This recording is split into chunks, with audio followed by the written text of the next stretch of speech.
안녕하세요. 작가 유인영입니다. 반갑습니다. 오랜만에 인사드립니다.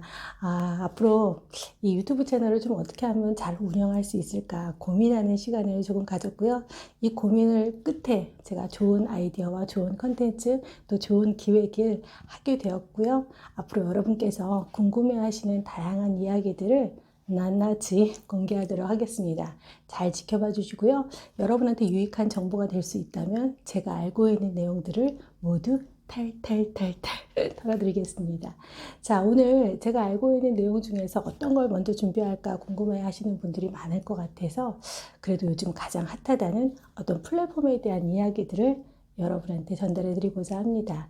자, 여러분 혹시 브런치라는 플랫폼 알고 계신가요? 많은 분들이 아마 알고 계시지 않으실까라는 생각이 듭니다. 바로 다음 포털 사이트에서 운영하는 개인 홈페이지 혹 블로그 같은 개념의 그런 플랫폼인데요. 여기에 특징이 하나 있지요. 네이버 같은 경우에는 간단한 그런 개인정보만 입력을 하면 바로 자기만의 홈페이지인 블로그가 개설이 가능하지만 이 브런치를 개설하기 위해서는 약간의 허들이 필요합니다. 바로 작가 신청을 꼭 따로 해주셔야 되는데요. 많은 분들이 작가 신청에 떨어졌어요. 또 떨어졌어요. 이런 메일들을 저한테 굉장히 많이 보내셔요. 그래서 어떻게 하면 붙을 수 있어요? 라고 문의를 좀 많이 해주셔서 알고 있는 범위 내에서 나날이 공개해 드릴까 합니다.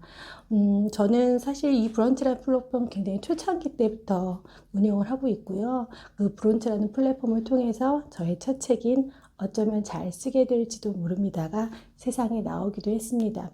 그때 당시에 브런치라는 플랫폼에 이 어쩌면 잘 쓰게 될지도 모릅니다의 초고를 연재를 했었거든요. 그래서 그걸 모아서 나중에 이제 책으로 출간된 그런 케이스고요.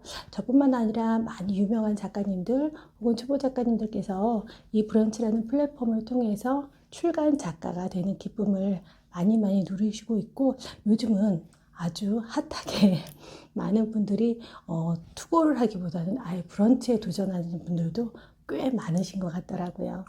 기왕하는 거 우리가 떨어지지 마시라고 제가 알고 있는 노하우들을 하나하나 공개할 테니까요.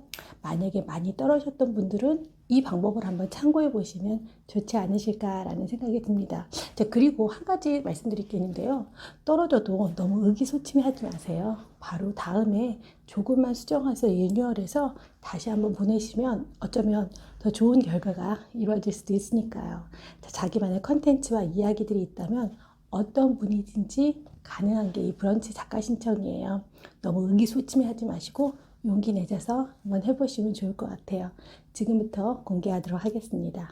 자, 첫 번째, 브런치에 글을 쓰시려면 다른 여러 가지 노하우나 이런 것도 있지만 첫 번째가 글을 쓰실 줄 아셔야 된다는 이야기를 좀 드리고 싶습니다. 블로그 같은 경우에는 그냥 어떤 글을 써도 사실은 관계없잖아요.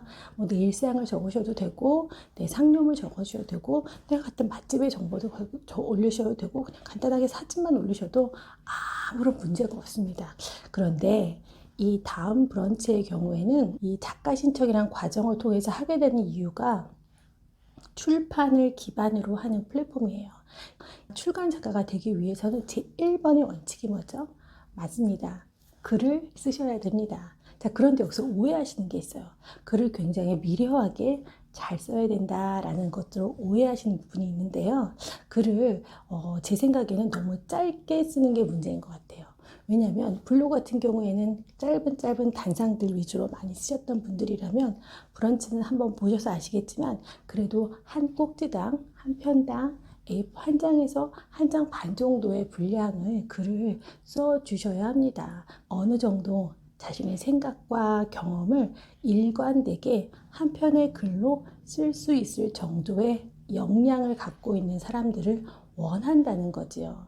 내가 글을 쓸 때 너무 단문으로 쓰거나 아니면 너무 짧게 쓰거나 혹은 블로그의 글을 그냥 드래그해서 보낸 경우 당연히 좋지 못한 결과를 얻으실 수도 있어요.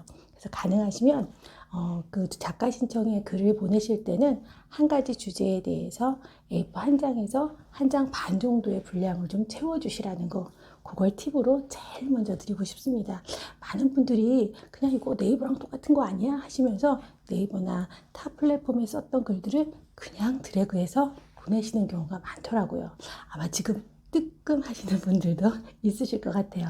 이와 같은 작가 신청 우리가 합격하기 위해서는 내가 썼던 글 중에 그래도 A4 한 장에서 한 장 반 정도의 분량을 만들어서 글의 메모세를 조금 만드신 후에 신청해 보시는 건 어떨까 합니다. 두 번째, 한 가지 주제에 대해서 자신만의 목차를 쓰게 돼 있어요. 그렇기 때문에 여기서 원하는 건 여러 가지 주제가 아니라 한 가지 주제에 대해서 이 사람이 얼만큼 글을 쓸 수 있는가라는 것들을 보기 위한 신청 방법입니다. 미니 출간이라고 생각하시면 좋을 것 같아요. 왜냐하면 책을 쓰기 위해서는 요즘엔 30곡지에서 한 40곡지 정도의 목차가 필요한데 그렇게까지 길게는 아니지만 그래도 내가 한 가지 주제에 대해서 10개에서 20개 정도의 목차를 만들 수 있는 역량이 있는 사람인지 보기 위함이거든요.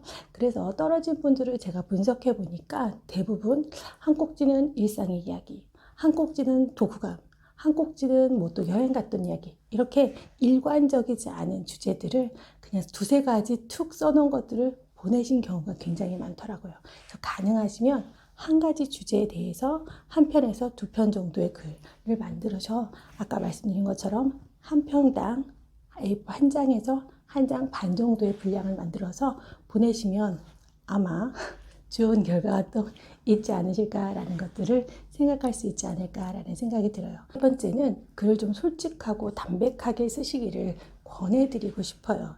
제가 많은 클립에서 혹은 강연장에서 일기에 대한 얘기를 많이 했는데요. 일기가 나쁜 건 아닙니다. 절대로요. 제발 오해 좀 하지 마세요.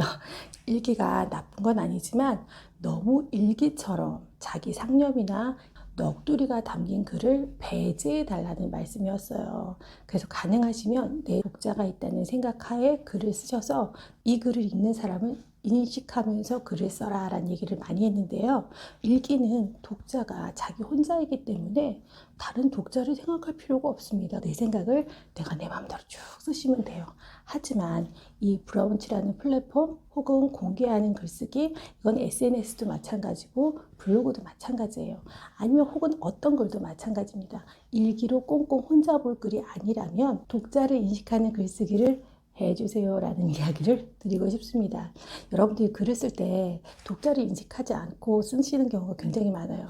이 독자를 인식하고 글을 쓴다는 건 어떤 것이냐면요. 독후감을 한번 예를 들어 볼게요. 독후감을 썼는데 내가 그냥 재밌다, 네 이런 느낌이었어, 이런 것들을 쭉 썼어요. 독후감이라는 것은 책을 읽은 사람도 있지만 읽지 못한 사람도 이 독후감을 읽을 수 있죠. 독후감에 기본적으로 작가나 작품에 대한 설명이 조금은 들어가야 됩니다. 그게 바로 독자를 인식하는 글쓰기예요. 공개하는 글쓰기, 남한테 읽힐 목적으로 쓰는 글은 그렇게 나 말고 읽을 사람의 입장을 고려하고 생각해서 써야 된다는 얘기죠. 이제 조금 감이 오셨나요? 브런치 작가 신청을 한 번에 통과할 수 있는 방법을 제가 간단하게 요약해 드렸습니다.